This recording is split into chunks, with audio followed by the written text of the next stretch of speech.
1945년 9월 일본 해군 시설인 요코스카에서 한 미국 해군 기술자 팀이 준비했습니다. 이들은 태평양 전쟁 중 포획된 가장 진보된 잠수함 중 하나를 조사할 예정이었습니다. 그들 앞에 놓인 이 잠수함은 일본 잠수함 기술의 정점을 보여주었습니다. 이 잠수함은 미국 해저전 교리와는 근본적으로 다른 설계 철학을 구현했습니다.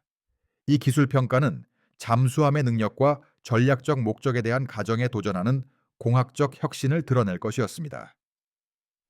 이 잠수함의 길이는 350피트가 넘었습니다. 이는 당시 어떤 해군 잠수함보다 거의 2배나 큰 크기였습니다. 잠수 시 배수량은 5,000톤을 초과하여 많은 수상 구축함보다도 더 컸습니다. 선체에는 용접 공법이 적용되어 무게를 줄이면서도 300피트 이상의 깊이에서 구조적 무결성을 유지했습니다. 미국 기술자들은 모든 세부 사항을 기록했습니다. 그들은 기존 잠수함 설계 논리에 도전하는 듯 보이는 시스템과 부품들을 촬영하고 측정했습니다. 기술팀은 이 잠수함이 항공기를 탑재할 수 있다는 것을 발견했습니다. 소형 정찰기가 아니라 실제 폭격 임무를 수행할 수 있는 공격기였습니다. 이 잠수함은 함수 갑판에 방수 경납고를 갖추고 있었으며 길이는 100피트가 넘었습니다. 이 경납고에는 잠수함 작전을 위해 특별히 설계된 항공기 세대가 수용될 수 있었습니다. 선박에 대한 어뢰 공격만을 위해 설계된 잠수함에 익숙한 미국 관찰자들에게 이 개념은 거의 환상적으로 보였습니다. 이 공학적 경이로움의 역사적 배경은 수년 전에 시작되었습니다. 당시 일본 해군 계획자들은 전쟁 계획 전체를 괴롭히는 전략적 문제에 직면했습니다. 일본은 광활한 태평양을 사이에 두고 미국과 마주했습니다. 태평양은 가장 넓은 지점에서 6,000마일 이상에 달하는 수역입니다. 전통적인 해전 교리는 함대가 결정적인 해상 전투에서 만날 것을 시사했습니다. 하지만 일본 전략가들은 미국 산업 역량이 결국 압도적인 수적 우위를 생산할 것임을 인식했습니다. 그들은 전략적 불리함을 해결할 기술적 해법이 필요했습니다. 일본 잠수함 교리는 미국이나 독일의 접근 방식과는 확연히 다른 길을 걸었습니다. 미국 잠수함은 상선에 대한 상업적 습격에 집중했습니다. 독일 유보트는 대서양에서 늑대 떼 전술을 완성했습니다. 하지만 일본 계획자들은 잠수함을 전략적 타격 무기로 구상했습니다. 그들은 태평양 전체를 횡단하고 수개월 동안 바다에 머무를 수 있는 함정을 설계했습니다. 이 함정은 수상 함대나 재래식 항공기의 도달 범위를 훨씬 넘어서는 목표물을 타격할 수 있었습니다. I-400급 잠수함은 이러한 전략적 사고에서 탄생했습니다. 개발은 1943년에 시작되었는데 당시 일본 계획자들은 전통적인 해군 작전으로는 더 이상 미국군에 대한 전략적 목표를 달성할 수 없다고 인식했습니다. 이 개념은 항공기를 탑재하여 미국 해안의 주요 기반 시설 목표물, 특히 파나마 운하를 공격할 수 있는 잠수함을 요구했습니다. 운하를 파괴하거나 손상시키면 미국 전함들은 남미를 우회해야 했습니다. 이는 대서양과 태평양 전역 간 이동 시간에 수천 마일을 추가하는 것이었습니다. 쿠레 해군 공창의 공학팀은 전례 없는 기술적 난관에 직면했습니다. 잠수함은 항공기를 탑재하고도 수중 성능을 유지할 충분한 배수량이 필요했습니다. 선체 설계는 신중한 유체역학적 분석을 필요로 했습니다. 이는 항공기 경납고가 상당한 상부 중량을 발생시키는 상황에서 수상 항해 시 안정성을 확보하기 위함이었습니다. 내압 선체는 깊은 잠수를 견뎌야 했으며 경납고 지지 구조물은 전체 설계의 복잡성을 더했습니다. 건설은 1943년 1월 쿠레 시설에서 시작되었습니다. 이 잠수함에는 당시 가장 진보된 일본 제조 기술이 적용되었습니다. 핵심 부위에서는 리벳 구조 대신 용접이 사용되어 무게를 줄이고 방수 무결성을 향상시켰습니다. 선체에는 잠수함용으로 특별히 개발된 특수 강철 합금이 사용되었습니다. 이는 불필요한 배수량 증가 없이 강도를 제공하기 위함이었습니다. 추진 시스템은 수상 작전을 위한 4개의 디젤 엔진으로 구성되었으며 총 7,700마력을 발생시켰습니다. 이 엔진들은 대형 배터리 뱅크를 충전하거나 전기 모터에 직접 전력을 공급하는 발전기를 구동했습니다. 잠수 시 잠수함은 2,400마력을 생산하는 전기 모터를 구동하는 배터리 전력에 전적으로 의존했습니다. 이 이중 추진 방식 덕분에 수상 속도는 18.5 노트에 달했고 잠수 속도는 6.5 노트에 이르렀습니다. 미국 기술자들은 잠수함의 항속 능력을 특별한 관심을 가지고 측정했습니다. 연료 탱크에는 1740톤의 디젤 연료가 저장되어 14노트의 수상 속도로 37,500 해리를 초과하는 항속 거리를 제공했습니다. 이는 잠수함이 일본에서 미국 서부 해안까지 항해하고 작전을 수행한 후 급유 없이 귀환할 수 있다는 것을 의미했습니다. 어떤 해군에서도 이처럼 극단적인 작전 범위를 가진 잠수함은 없었습니다. 항공기 경납고는 함수 갑판 지역을 지배했습니다. 원통형 구조물의 길이는 102피트, 직경은 11.5피트였습니다. 유압으로 작동되는 문이 경납고를 바닷물로부터 밀봉했습니다. 고무 게스킷과 기계식 잠금 장치를 사용하여 잠수 시에도 방수 무결성을 유지했습니다. 경납고 내부의 레일은 항공기를 효율적으로 이동시킬 수 있도록 했습니다. 전체 경납고는 잠망경탑 전방 갑판에 장착된 사출기 시스템과 정렬되도록 약간 회전할 수 있었습니다. 사출기 자체는 정교한 공학 기술을 보여주었습니다. 고압 탱크에 저장된 압축 공기가 발사력을 제공했습니다. 이 사출기는 완전히 적재된 항공기를 60피트 길이의 발사 레일을 따라 3초 이내에 정지 상태에서 시속 60마일까지 가속시킬 수 있었습니다. 이 시스템은 잠수함이 완전히 수상으로 부상하지 않고도 항공기를 발사할 수 있게 하여 작전 중 취약성을 줄였습니다. 이 잠수함들이 탑재한 항공기는 M6A1 세이란으로 지정되었으며 이는 산 안개를 의미합니다. 기술자들은 접이식 날개, 접이식 꼬리 표면, 분리 가능한 부유 장치를 통합하여 잠수함 작전용으로 특별히 이 항공기를 설계했습니다. 경납을 위해 준비될 때 항공기는 경납고 문을 통과할 수 있을 만큼 작게 접혔습니다. 보관 상태에서 비행 준비 완료 상태까지 조립하는데 숙련된 승무원으로 약 7분이 소요되었습니다. 세이란 항공기는 날개를 펼쳤을 때 길이가 28피트, 날개폭은 40피트였습니다. 단일 성형 엔진은 1400마력을 생산하여 시속 295마일의 최대 속도를 제공했습니다. 850파운드의 폭탄을 탑재했을 때 항속거리는 640마일을 초과했습니다. 이 항공기는 또한 하나의 18인치 어뢰를 운반할 수 있었지만 이 구성은 항속거리와 속도 성능을 희생시켰습니다.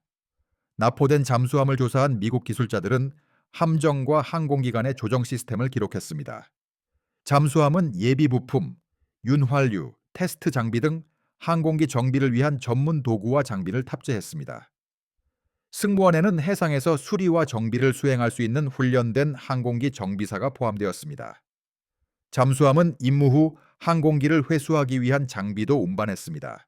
하지만 계획자들은 대부분의 임무를 일회성 공격으로 의도했습니다. 조종사들은 무기를 소진한 후 일본 점령지 근처에 착수할 것이었습니다. 작전 개념은 잠수함이 주간에는 잠수 상태로 목표 지역에 접근한 후 야간에 부상하여 새벽에 항공기 발사를 준비하는 것이었습니다. 잠수함들은 부상 후 45분 이내에 3대의 항공기를 모두 발사할 수 있었습니다.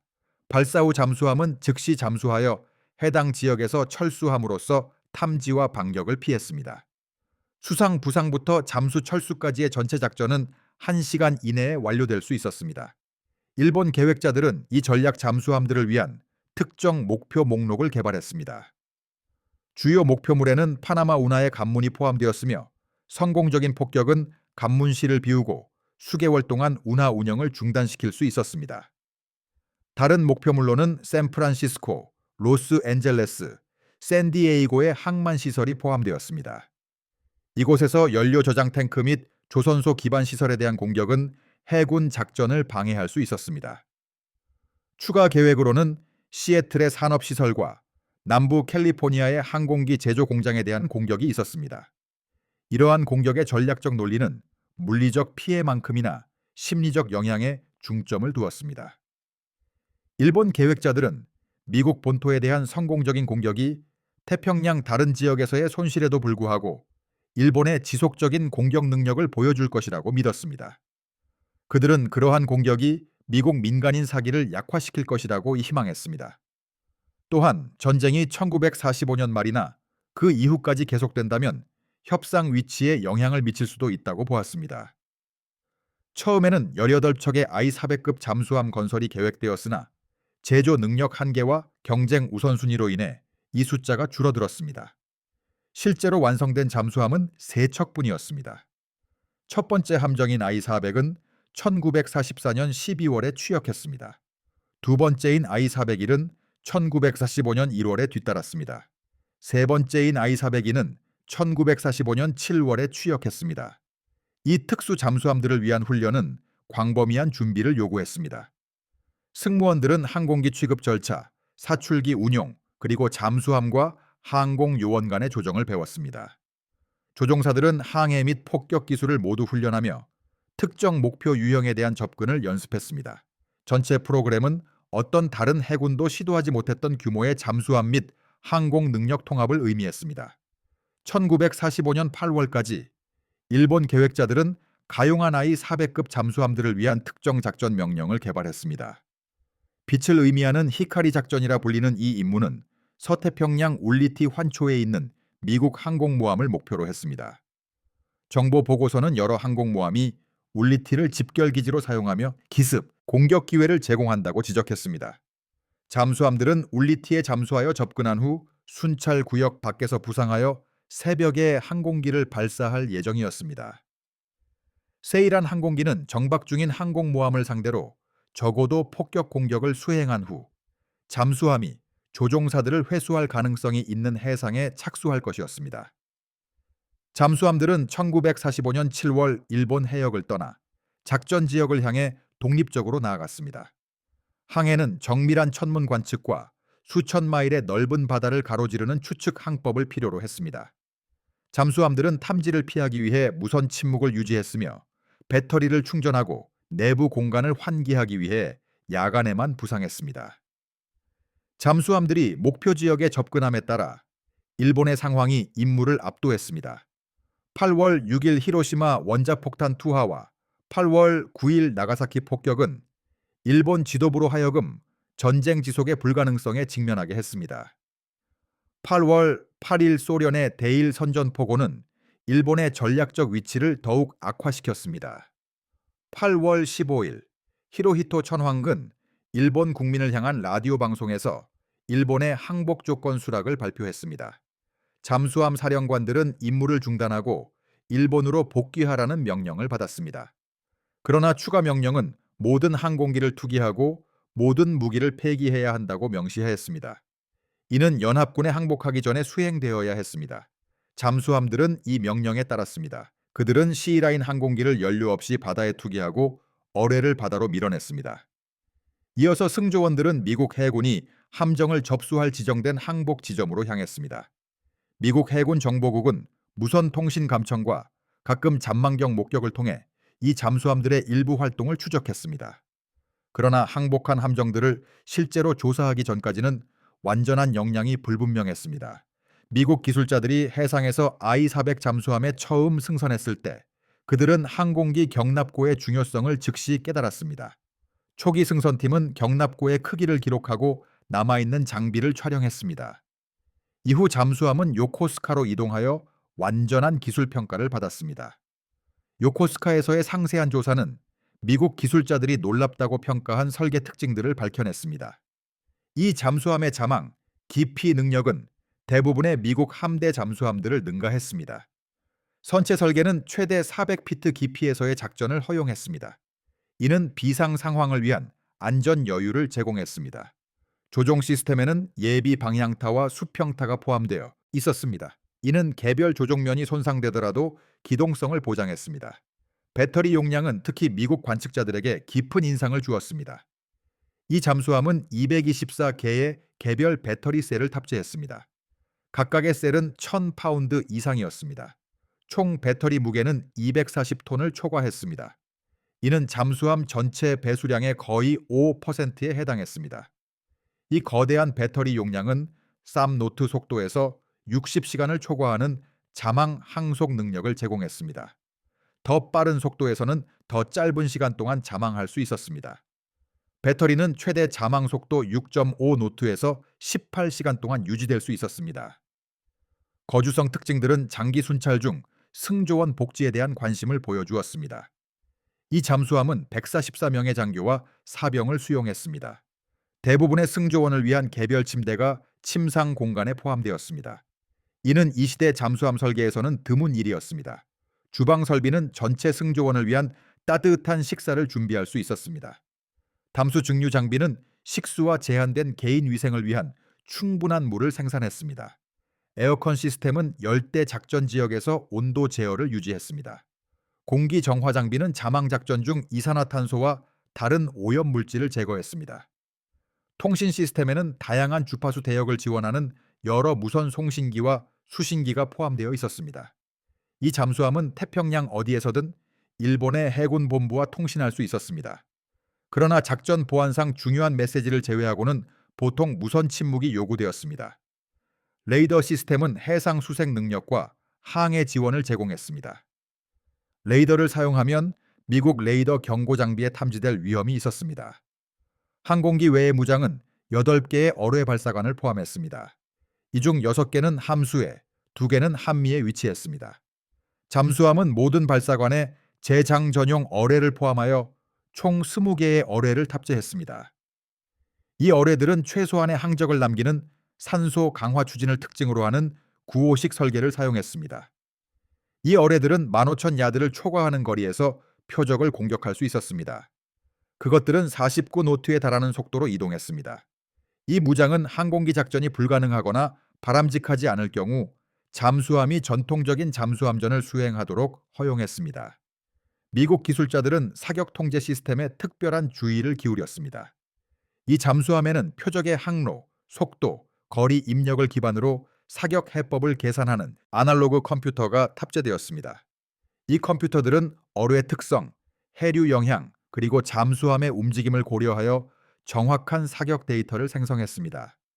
잠망경에는 사격 통제 시스템에 데이터를 직접 전달하는 거리 측정 광학 장치와 방위 지시계가 포함되었습니다. 이 시스템들의 통합은 현대 미국 잠수함 기술과 동등하거나 이를 능가하는 정교한 공학을 보여주었습니다. 자망 제어 스테이션은 안정성 관리에 대한 세심한 주의를 보여주었습니다. 이 잠수함은 부력과 트림을 제어하기 위해 선택적으로 침수시키거나 공기를 불어넣을 수 있는 여러 밸러스트 탱크를 탑재했습니다. 대형 상부 경납고는 수상 운행 시 안정성에 영향을 미치는 상당한 무게를 만들었습니다.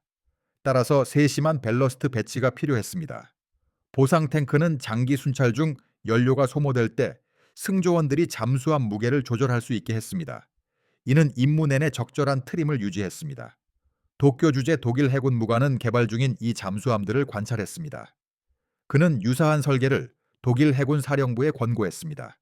그러나 독일 잠수함 교리는 다른 작전 요구 사항에 중점을 두었습니다. 특히 대서양에서 연합군 대잠수함 전력을 피하기 위한 높은 자망 속도의 필요성이 강조되었습니다. 일본 설계의 거대한 크기와 장거리 능력은 태평양 작전에 적합했습니다. 그러나 순찰 거리가 짧고 적의 대잠수함 능력이 더 발달한 유럽 해역에서는 이점이 적었습니다. 일본 잠수함 설계자들은 추축국 간 정보 공유를 통해 독일 잠수함 기술을 광범위하게 연구했습니다.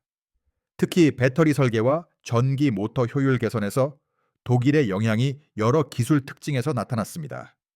그러나 전체적인 설계 철학은 명확히 일본적이었습니다.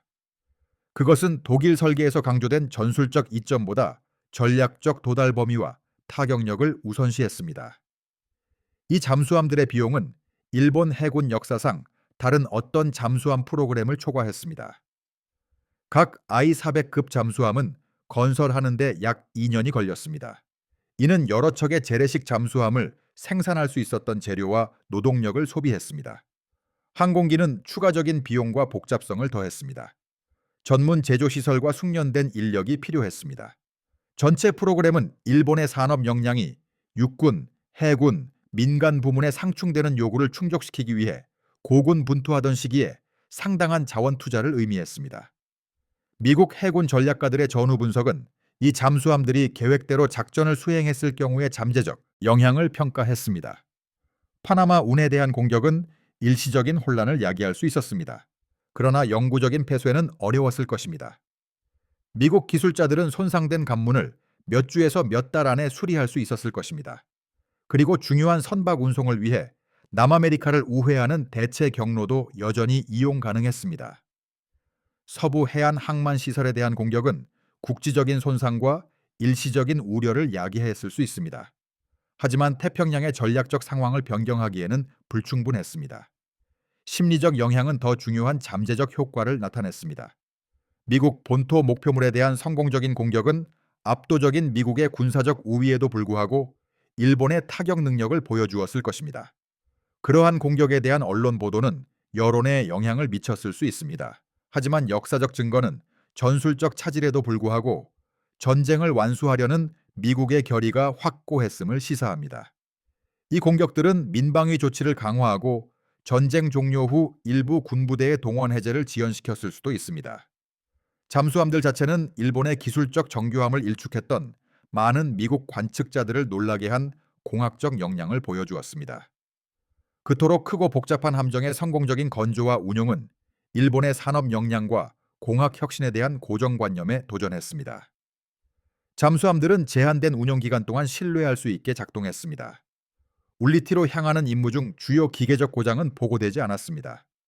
세 척의 완성된 잠수함들의 운명은 항복 후 달라졌습니다.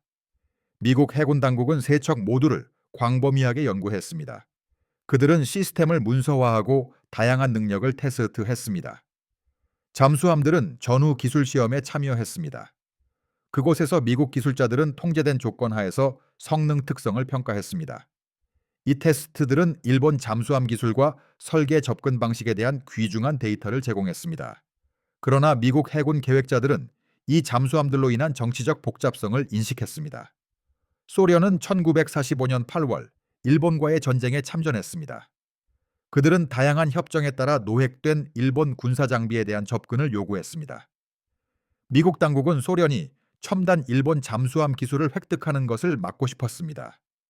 특히 독특한 전략적 잠재력을 나타내는 항공기 탑재 능력이 그러했습니다. 1945년 말 미국 해군 당국은 소련의 접근 위험을 감수하기보다는 I-400급 잠수함들을 파괴하기로 결정했습니다. 잠수함들은 일본 해안에서 떨어진 바다로 끌려갔습니다. 그리고 폭파 장치를 사용하여 의도적으로 침몰되었습니다. 이 파괴는 일본 잠수함 기술의 가장 진보된 사례들을 제거했습니다. 이는 어떤 외국 강대국도 이 설계를 연구하거나 복제할 수 없도록 보장했습니다. 항공기 탑재 잠수함 개념은 가장 창의적이고 야심찬 일본의 전략적 사고를 나타냈습니다. 잠수함들은 다른 고려 사항보다 항속 거리와 타격력을 우선시하는 설계 철학을 구현했습니다. 그것들은 일본 기술자들이 다른 해군이 생산한 어떤 것 이상으로 역량을 통합한 함정들을 구상하고 건조할 수 있음을 보여주었습니다. 잠수함들은 정교한 시스템 통합을 보여주었습니다. 잠수함 작전, 항공기 운용, 그리고 장거리 항해를 일관된 작전 패키지로 결합했습니다. 이 프로그램은 또한 전략적 문제에 대한 기술적 해결책의 한계를 보여주었습니다. 세 척의 잠수함에 투자된 막대한 자원은 재래식 잠수함 건조나 다른 해군 능력으로 향했더라면 더 실용적인 결과를 낳았을 수 있습니다. 잠수함과 항공기 작전을 조정하는 작전 복잡성은 유연성을 제한했습니다. 이는 잠수함이 잠재적으로 적대적인 해역에서 수상으로 올라와야 하는 중요한 발사 단계에서 취약점을 만들었습니다. 이 잠수함들로부터 얻은 공학적 교훈은 여러 면에서 전후 잠수함 개발에 영향을 미쳤습니다. 미국 설계자들은 추진 시스템과 배터리 배열을 연구했습니다. 일부 특징들은 이후 잠수함 등급에 통합되었습니다. 전략 타격 무기를 탑재한 잠수함 개념은 결국 냉전 해군 전략의 핵심이 된 탄도미사일 잠수함으로 발전했습니다. 거대한 크기와 장거리 능력은 본토 기지에서 멀리 떨어진 전 세계에서 일상적으로 작전하는 현대 잠수함을 예고했습니다. I-400급 잠수함들은 제2차 세계대전 중 일본 잠수함 기술과 전략적 혁신의 정점을 나타냈습니다. 그것들은 일본을 군사적으로 패배시켰던 적들로부터도 존경을 받을 만한 공학적 야망과 기술적 역량을 보여주었습니다. 잠수함들은 기술만으로는 근본적인 전략적 단점을 극복할 수 없음을 보여주었습니다. 그러나 그것은 재래식 접근 방식으로는 결코 달성할 수 없는 선택지를 확장하고 가능성을 창조할 수 있었습니다. 이 잠수함들의 이야기는 기술 혁신과 전략적 목적 사이의 관계에 대해 질문합니다. 일본 기술자들은 의도했던 임무를 결코 완수하지 못한 놀라운 역량의 함정들을 만들었습니다. 잠수함들은 전쟁에서 살아남았지만 의도적으로 파괴되어 그 잠재력은 영원히 실현되지 못했습니다. 그것들은 압도적인 역경에 직면한 국가들이 전략적 문제에 대한 기술적 해결책을 어떻게 모색하는지에 대한 역사적 사례로 남아 있습니다. 이러한 노력은 때때로 너무 늦게 도착하거나 이미 사건에 의해 추월된 문제들을 다루는 놀라운 기계들을 만들어냅니다. 이 항공모함 잠수함들은 일본의 기술적 성과를 상징했습니다. 동시에 전략적 절망 또한 보여주었습니다. 그것들은 그 시대 잠수함 설계의 최고 정점을 나타냈습니다. 이 함선들은 잠수함의 한계를 뛰어넘었습니다. 또한 잠수함이 무엇을 성취할 수 있는지에 대한 가정에 도전했습니다.